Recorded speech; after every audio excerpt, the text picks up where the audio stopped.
Back for day 24 of our series on the Sermon on the Mount. And, we've been at this for a few weeks, and today is a very exciting lesson because yesterday and the day before we talked about false prophets, false teachers, false converts, how you'll know them by their fruits, how they're wolves in sheep's clothing. And there's warnings to us to not be like that, to not be sons of lawlessness. And today we have this selection of scripture on this very last day of our sermon series on the Sermon on the Mount. We're talking about building on the rock. And I'm wearing my Appalachian State shirt for this week's recordings. They had a big win over ECU, the Pirates.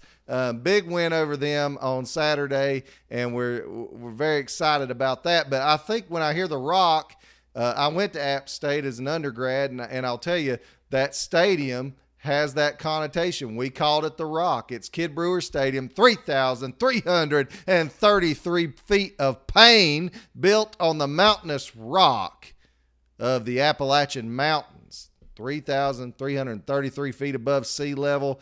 And we have had some big games in that place, but it's called The Rock. But that's not what we're talking about here. And there was a wrestler named The Rock, and that's not what we're talking about here. My own brother, his name's Rocky, and I call him Rock. But we're not talking about him either. What are we talking about? We're talking about Jesus Christ building on the rock that is him. And so today, on our last day, let's talk about building on the rock. This is how Jesus summed up his final sermon point. So let's look at it. Matthew chapter 7, verse 24.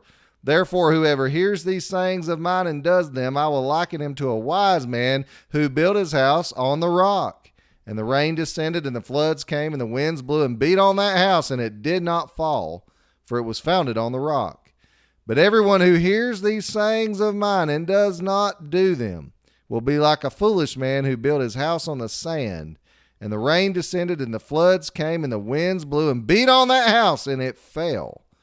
And great was its fall. And so it was, when Jesus had ended these sayings, that the people were astonished at his teaching.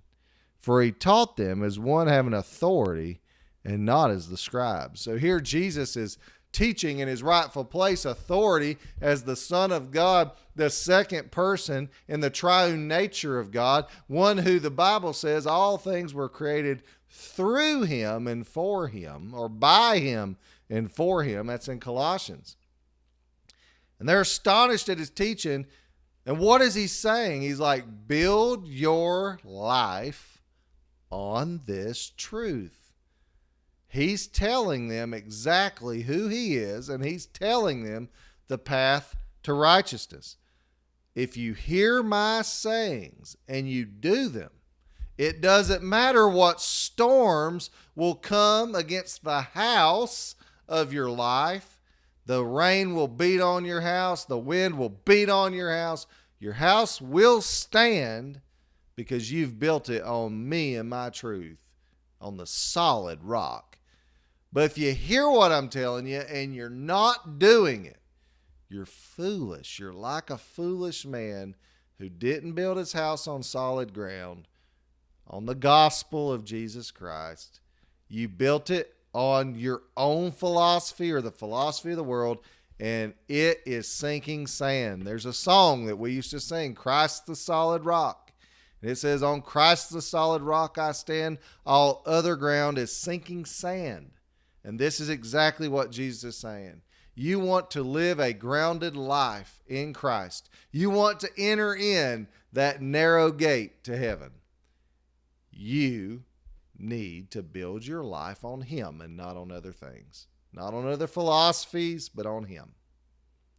I hope you've enjoyed this sermon series. This is the last day of the Sermon on the Mount, so I'll think up something else to do next week. Don't forget to like, share, comment, subscribe, click the notification bell. Help me share these videos out to people you know. Individually, text these video links out so that people can hear the truth. This may be what God's calling you to today. I thank you so much for tuning in. This channel's got almost 1,500 subscribers at this point. Never thought it would be possible, but with God, all things are. I hope you have a wonderful day. God bless.